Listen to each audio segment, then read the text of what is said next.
विपक्ष के बयानों के बाद बीजेपी ने भी अपनी प्रतिक्रिया। बीजेपी प्रवक्ता डॉक्टर निखिल आनंद बोले, 5 साल चलेगी नीतीश सरकार, सत्ता के सपने देखना बंद करे विपक्ष। मृत्युंजय तिवारी ने कसा सरकार पर तंज, बोले यार ने ही लूट लिया घर यार का, कहने से नहीं चलेगा काम, ये कैसी दोस्ती है, कैसा है गठबंधन। पटना में कांग्रेस ने किया जेडीयू पर वार। कांग्रेस नेता बोले, बीजेपी ने किया जेडीयू की गर्दन पर वार, आने वाले दिनों में तलवार चलाएगी बीजेपी। और रांची में जस्टिस एलपीएन शाहदेव की पुण्यतिथि। आज जस्टिस शाहदेव की मनाई गई 9वीं पुण्यतिथि। कार्यक्रम में मौजूद रहे पूर्व सीएम रघुवर दास।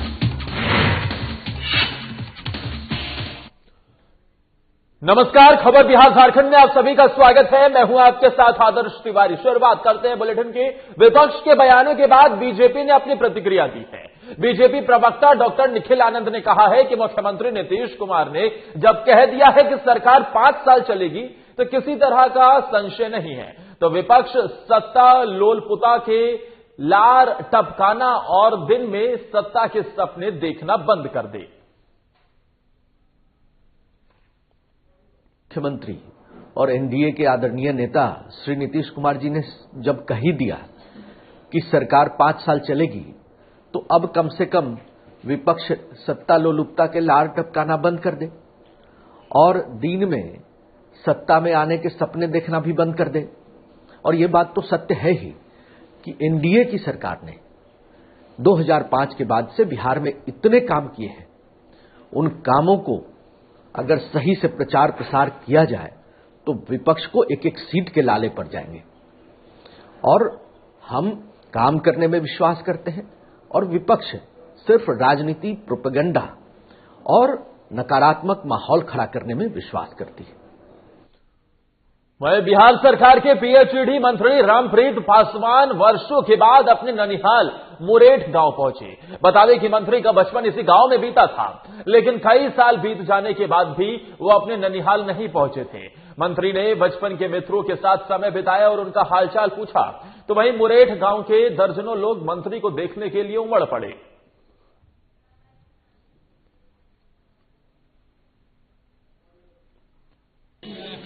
मेरे लिए भूलने की चीज नहीं है, ये मेरा ननिहाल है और बचपन मेरा यहाँ बीता है, इसलिए इस गांव को भूलने का सवाल ही नहीं है। बहुत दिन के बाद आया, राजनीतिक जीवन है, चुनाव वगैरह भी था, इसके चलते वो तय है जो बहुत दिन पर आए हैं, लेकिन फिर भी संबंध है, इस संबंध को हम थोड़े भूल सकते हैं। अब आज यहाँ आए हैं, सब कोई मेरा भाई है, कोई मामा है, कोई मामी है, सारे लोगों से मिलते जुलते जो कुछ समस्या है यहाँ उसको भी हम देख रहे हैं। जेडीयू की राज्य कार्यकारिणी की बैठक में नेताओं ने कई आरोप लगाए, जिसमें कहा गया कि बीजेपी ने जेडीयू की पीठ में खंजर भोंका है, जिस पर आरजेडी ने अपनी प्रतिक्रिया दी है। आरजेडी प्रवक्ता मृत्युंजय तिवारी ने तंज कसते हुए कहा है कि यार ने ही लूट लिया घर यार का, गीत गाने से नहीं चलेगा। दूसरी ओर आप बोल रहे हैं ये दोस्ती अब नहीं छोड़ेंगे, ये कैसी दोस्ती है, कैसा गठबंधन है। जेडीयू के राज्य परिषद की बैठक में जेडीयू के ही कई नेता कह रहे हैं कि बीजेपी ने पीठ में खंजर भोंका है, बीजेपी ने हराया है, तो यार ने ही लूट लिया घर यार का, ये गीत गाने से अब काम नहीं चलेगा। और दूसरी ओर कह रहे हैं ये दोस्ती हम नहीं तोड़ेंगे। ये कैसा गठबंधन है, कैसी दोस्ती है? सिर्फ सत्ता का मलाई खाने के लिए गठबंधन बना है, जनता की भलाई इनको करना नहीं है। ये दोनों पार्टियों के झगड़े में बिहार की जनता पिस रही है। जेडीयू के नेता से हम कहना चाहते हैं कि अब पछताए होत क्या जब चिड़िया चुग गई खेत। अब बिहार की सत्ता से जाना ही पड़ेगा और बिहार में जनता की भलाई के लिए तेजस्वी सरकार बनेगी, ये बात भी तय है। वहीं जेडीयू कार्यकारिणी की बैठक में जिस तरह पार्टी नेताओं ने बीजेपी को हार का कारण बताया है, तो इस मसले पर कांग्रेस ने भी प्रतिक्रिया दी है। कांग्रेस नेता राजेश राठौर ने कहा है कि जिस प्रकार जेडीयू नेताओं का तेवर रहा है, उससे ये स्पष्ट है कि जेडीयू के लोग बीजेपी के साथ नहीं रहना चाहते हैं। भारतीय जनता पार्टी के नेता को छोड़ दीजिए, उनके वर्कर भी ये बात समझ रहे हैं कि बीजेपी ने जेडीयू की पीठ में छुरा भोंका है और आने वाले दिन में गर्दन पर तलवार चलाएगी।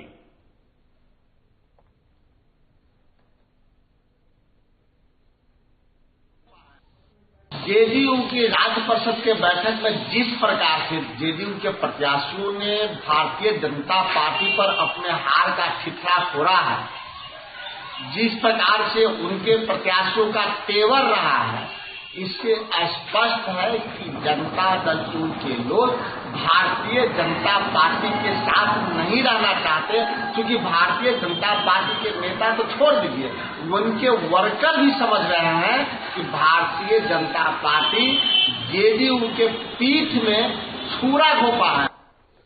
चलिए, जिस तरीके से हम देख रहे हैं कि जेडीयू की कार्यकारिणी बैठक हो रही है, तो दूसरी तरफ आरोप प्रत्यारोप का सिलसिला लगातार तेज होता हुआ नजर आ रहा है। दूसरी तरफ झारखंड आंदोलन के प्रणेता और झारखंड आंदोलन में गिरफ्तार होने वाले पहले पूर्व न्यायाधीश स्वर्गीय एलबीएन शाहदेव की आज 9वीं पुण्यतिथि मनाई गई। इस मौके पर राजधानी रांची स्थित जस्टिस एलबीएन शाहदेव चौक पर न्यायमूर्ति एलबीएन शाहदेव को श्रद्धा सुमन अर्पित किया गया। इस दौरान बाबूलाल मरांडी, सांसद संजय सेठ, सीपी सिंह, पूर्व मुख्यमंत्री रघुवर दास समेत कई बड़े नेता और गणमान्य लोग भी मौके पर पहुंचे। साथ ही इस मौके पर स्वर्गीय एलबीएन शाहदेव को श्रद्धांजलि दी गई और झारखंड आंदोलन में उनके द्वारा दी गई महत्वपूर्ण योगदान को भी याद किया गया। बता दें कि न्यायमूर्ति एलबीएन शाहदेव ने 1998-99 में राज्य गठन की अंतिम लड़ाई का नेतृत्व किया था। उस समय 16 राजनीतिक दलों ने राज्य गठन के लिए एक मंच पर आकर सर्वदलीय समिति का गठन कर साझा लड़ाई लड़ी थी। शाहदेव जी न सिर्फ झारखंड उच्च न्यायालय के न्यायाधिपति थे, ये झारखंड आंदोलनकारी भी थे। आज जो झारखंड बना है उसमें इनका भी कहीं न कहीं योगदान था। तो ऐसे मनीषी को आज मैं श्रद्धा सुमन अर्पित करता हूं। चूंकि आज उनकी पुण्यतिथि है, तो स्वाभाविक रूप से ऐसे लोग हमेशा याद किए जाते रहेंगे। और यहां रुक रहे एक ब्रेक के लिए। ब्रेक के उस पार खबरें जारी रहेंगी, फौरन हाजिर होते हैं। आप बने रहे साधना प्लस के साथ।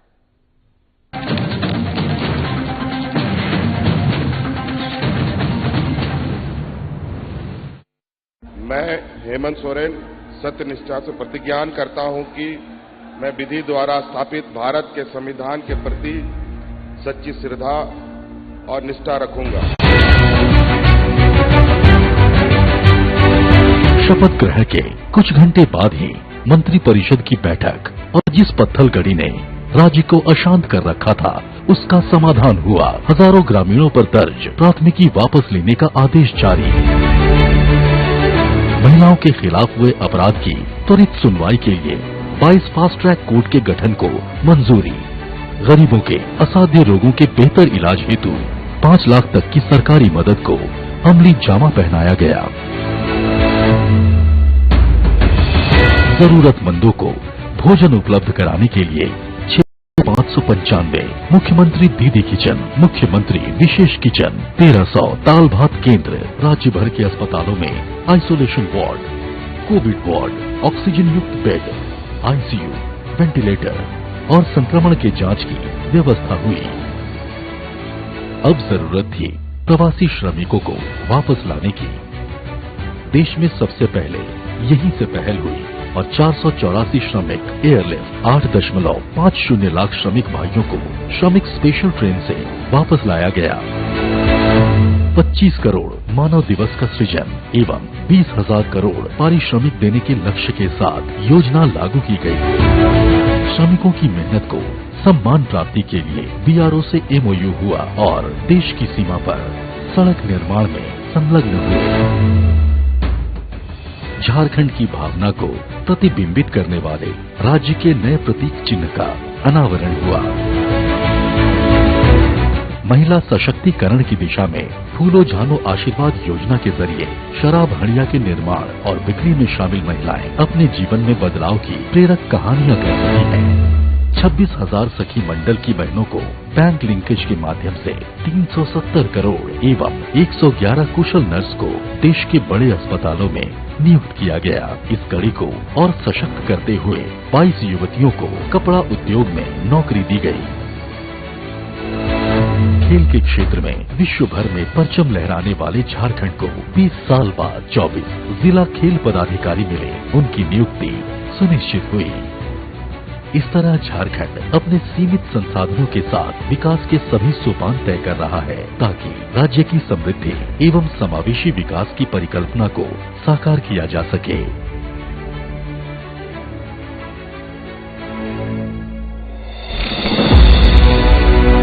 आइए साथ चलें, नए झारखंड की राह चलें।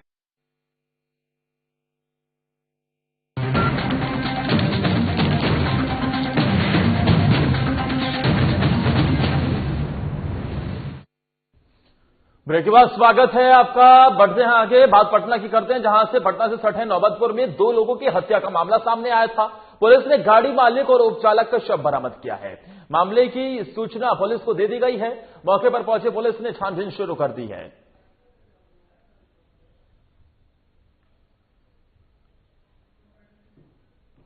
पटना से सटे नौबतपुर की एक खबर हम आपको दिखा रहे हैं, जहां पर पुलिस मौके पर पहुंची, जांच में जुट गई है और आपको बता दें कि 2 लोगों की इसमें हत्या कर दी गई थी। ऐसे में अब इलाके के लोगों में दहशत का माहौल भी है।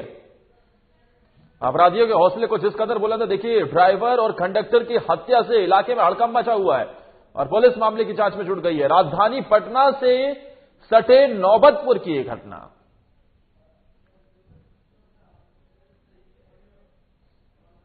जो है गाड़ी ओनर, ड्राइवर और उसके साथ एक और साथी है उसका मुन्ना, तीनों आदमी मिलकर क्या कर देते हैं? ये डंपर जो गाड़ी है हाईवा, उस पे खलासी का काम करता था और उसके बाद इसका मोबाइल गुम है। ड्राइवर न पता है, मालिक न पता है, उसका फोन न पता है।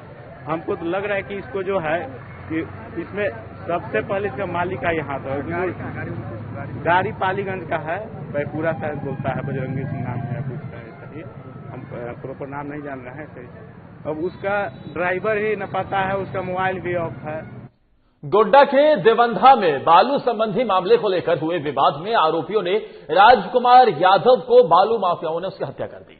जानकारी मिलने पर पुलिस ने त्वरित कार्रवाई करते हुए मृतक के शव को अपने कब्जे में लेकर लिखित आवेदन के आधार पर कार्रवाई करते हुए आरोपी के खिलाफ अनुसंधान शुरू किया। मामले की संवेदनशीलता को देखते हुए पुलिस अधीक्षक गोड्डा के द्वारा केस के नामजद आरोपियों की गिरफ्तारी के लिए अनुमंडल पुलिस पदाधिकारी गोड्डा के नेतृत्व में एक टीम का गठन किया गया।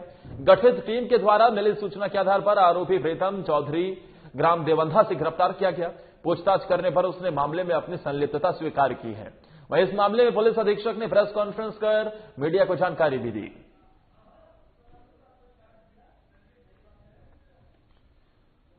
गोड्डा के दुरंदा से खबर हम आपको दिखा रहे हैं, जहां पर आरोपी प्रीतम चौधरी को गिरफ्तार किया गया है और यह बालू माफिया बताया जा रहा है। बालू को लेकर कहासुनी हुई और विवाद इतना बढ़ गया कि इस आरोपी ने दूसरे शख्स को मौत के घाट उतार दिया। इसकी गिरफ्तारी हो गई है, पूछताछ इससे जारी है।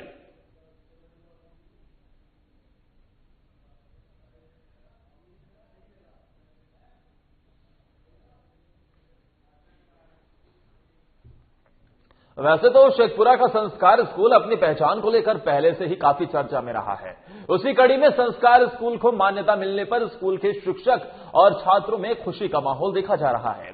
साथ ही जिले के छात्रों को अब सीबीएसई 10+2 की पढ़ाई करने में काफी आसानी भी होगी। इस बीच संस्कार स्कूल के प्रिंसिपल विनोद सिंह ने अपने स्कूल परिसर में एक कार्यक्रम रखा और बताया कि शेखपुरा जिले में अब संस्कार स्कूल को सीबीएसई की मान्यता मिल गई है, जिसमें छात्रों को साइंस, कॉमर्स और साथ ही कई और विषयों की पढ़ाई के लिए आसानी होगी। और संस्कार स्कूल को 10+2 की ये मान्यता मिल गई है। सीबीएसई की तरफ से मान्यता प्राप्त स्कूल ये हो गया है, जिसके बाद अब प्रिंसिपल को बधाई देने का काम हो रहा है और इस बीच छात्रों में भी खुशी की लहर है। साथ ही आसपास के जो इलाके के लोग हैं वो भी काफी संतुष्ट हैं इस वजह से, क्योंकि अब उनके बच्चों को पढ़ने के लिए दूसरे जिलों में नहीं भेजना पड़ेगा। संस्कार स्कूल में वो अपने बच्चों को भेजते हुए नजर आएंगे। कॉमर्स, साइंस और साथ ही और भी विषय इसमें इंक्लूड किए गए हैं।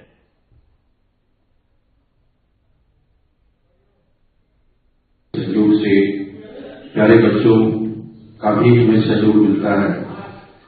जनप्रतिनिधि, प्रशासनिक पदाधिकारी सभी का सहयोग भरपूर विद्यालय को मिलता आ रहा है।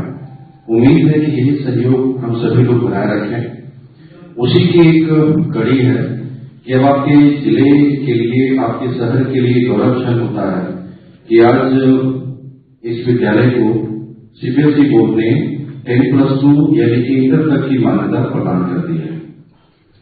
और यही नहीं, सौभाग्य की बात है कि अच्छे अच्छे स्कूलों को देखते हैं कि एक ही स्ट्रीम मिलता है।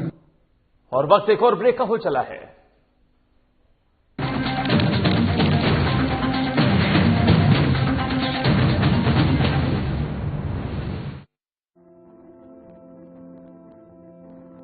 कोरोना का संकट अभी टला नहीं है, इसलिए लापरवाही बिल्कुल नहीं। जब भी घर से बाहर निकलें, मास्क जरूर लगाएं। दूसरी बात, एक दूसरे से कम 2 गज की दूरी बनाएं। और तीसरा, अपने हाथों को साबुन से अच्छी तरह बार बार धोएं। यदि हम इन सभी मुख्य बातों पर अमल कर लें तो कोरोना वायरस के संक्रमण से बच सकते हैं और हमारा राज्य कोरोना मुक्त हो सकता है। मेरे प्यारे झारखंड वासियों, कोरोना का जंग अभी जारी है। हम और आप मिलकर ही इस जंग को जीत सकते हैं। इसलिए सरकार द्वारा दिए जा रहे निर्देशों का पालन करें और विश्वास रखें, हम और आप मिलकर जरूर इस जंग को जीतेंगे। सूचना एवं जनसंपर्क विभाग, झारखंड सरकार द्वारा जनहित में प्रसारित।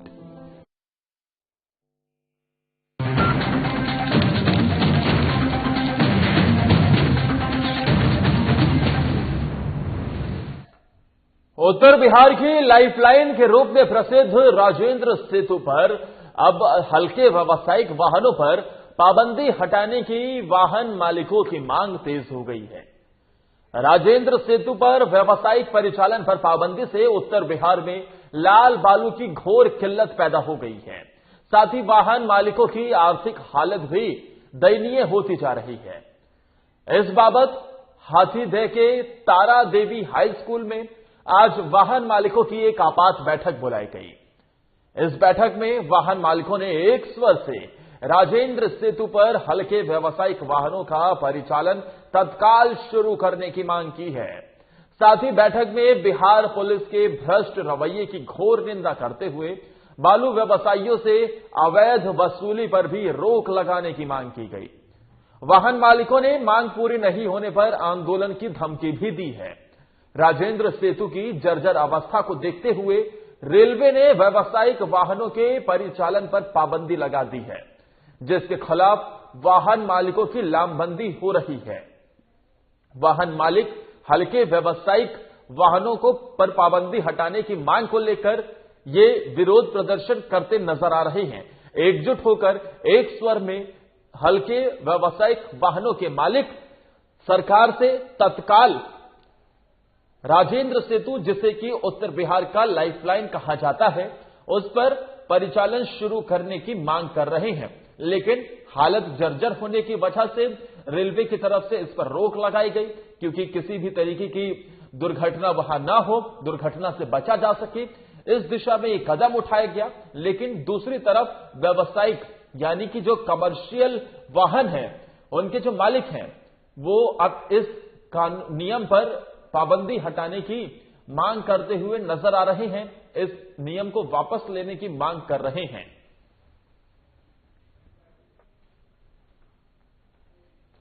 बात गिरिडीह की करते हैं, जहां के गावा वन प्रमंडल इलाके में रविवार की सुबह तेंदुआ नजर आने के बाद वन विभाग की टीम तेंदुए को पकड़ने में जुट गई है।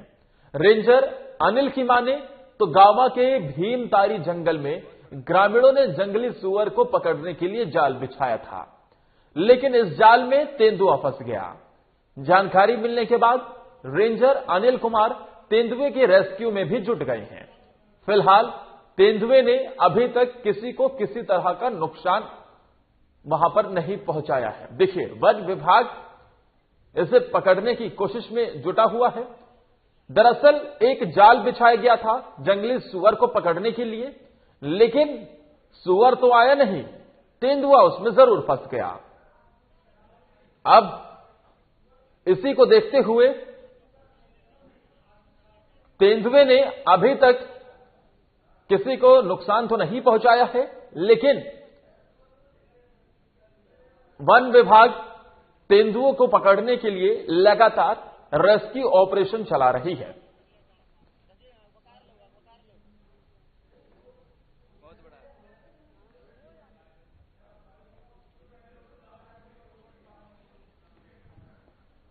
जंगली सुअर के लिए जो जाल बिछाया गया था उसमें यह तेंदुआ फंस गया, और हमने देखा भी है किस तरीके से तेंदुआ रिहायशी इलाकों में प्रवेश कर जाता है। ऐसे इलाके जहां पर आबादी होती है वहां पर प्रवेश कर जाता है तो लोगों को अपना निशाना तक बना लेता है। ऐसे में वन विभाग के सामने इस तेंदुए को पकड़ने की एक चुनौती है, क्योंकि अगर ये गलती से भी आबादी वाले इलाके में घुस गया तो कहीं ना कहीं जान माल का नुकसान भी हो सकता है। इस दिशा में वन विभाग को जल्द से जल्द रेस्क्यू कर इसे पकड़ना होगा। लेकिन जानकारी देखिए, क्योंकि जो जानकारी मिल रही है कि उसके मुताबिक ग्रामीणों ने जंगली सुअर को पकड़ने के लिए जाल बिछाया था। अब जंगली सुअर तो उसमें फंसा नहीं, लेकिन यह तेंदुआ जरूर फंस गया।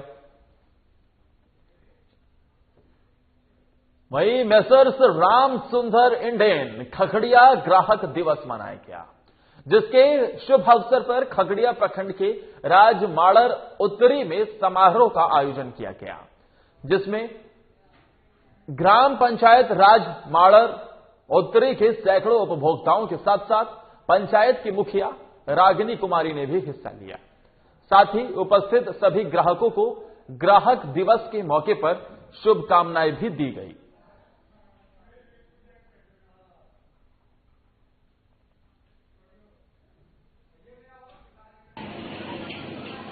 आप सभी लोगों को शुभकामनाएं देता हूं और मुखिया जी का आभार व्यक्त करता हूं। आप लोग आज 3, 4 साल 5 साल से गैस का उपयोग कर रहे हैं और चूंकि ये धुआं रहित ईंधन है। व्यापारिक संस्थान कैट ने स्थानीय समाज सेवी सह व्यापारी स्वर्गीय सरदार कृपाल सिंह के तैलचित्र पर का अनावरण पूर्व डीजीपी गुप्तेश्वर पांडे ने किया है। तैलचित्र पर पुष्प अर्पण कर उनको श्रद्धांजलि भी दी गई। यह कार्यक्रम confederation of all India traders के पदाधिकारियों ने दीपक जलाकर किया। इस कार्यक्रम में सभा को संबोधित करते हुए बिहार के पूर्व डीजीपी गुप्तेश्वर पांडे ने कहा कि बिहार सरकार और बिहार पुलिस व्यापारियों की सुरक्षा के लिए कटिबद्ध है। किसी भी तरह की कोताही व्यापारियों से जुड़े मामले में बर्दाश्त नहीं की जा सकती। उन्होंने कहा कि व्यापारी ही सबसे ज्यादा टैक्स भरते हैं, उससे पूरे देश का प्रदेश का गुजारा होता है। लेकिन हम देखते हैं कि किस तरीके से व्यापारियों में हड़कंप मचाने के लिए अपराधी बेखौफ नजर आते हैं और अपराधी जो है वो व्यापारियों को निशाना भी बनाते हैं। लेकिन गुप्तेश्वर पांडे, जो कि बिहार पुलिस के पूर्व डीजीपी रहे, फिलहाल जेडीयू के नेता हैं, उन्होंने साफ तौर पर यह कहा है कि बिहार में सरकार व्यवसायियों की सुरक्षा के लिए कटिबद्ध है और इस दिशा में कदम भी उठाए जा रहे हैं। को याद करने के लिए, उनकी स्मृति को बनाए रखने के लिए, उनसे प्रेरणा लेने के लिए अपने उनके चित्र का अनावरण किया। उस कार्यक्रम में मुझे यहाँ उपस्थित होने का मौका मिला। यहाँ के पदाधिकारी भी आए। हम उनको याद क्यों करते हैं? और जिन्होंने समाज के लिए सेवा में अपनी जीवन को गुजार दिया। हमारे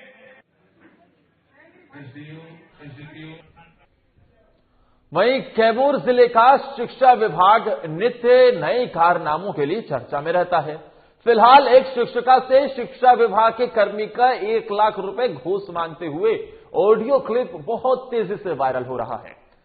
दुर्गावती में बालिका छात्रावास में तैनात टिंकू सविता कुमारी वार्डन के पद पर है। शिक्षिका का 1,60,000 रुपए का बकाया बिल और 28 महीने का मानदेय बकाया है, जिसके भुगतान के लिए दिसंबर 2018 से शिक्षिका शिक्षा विभाग के कार्यालय का चक्कर काट रही है, लेकिन अब तक भुगतान नहीं किया जा रहा है और भुगतान के एवज में शिक्षा विभाग के कर्मी शिक्षिका को फोन कर 1 लाख रुपए की घूस मांग रहे हैं।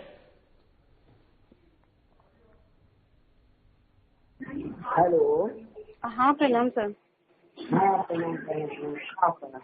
सब बढ़िया है सर, अपना बताइए।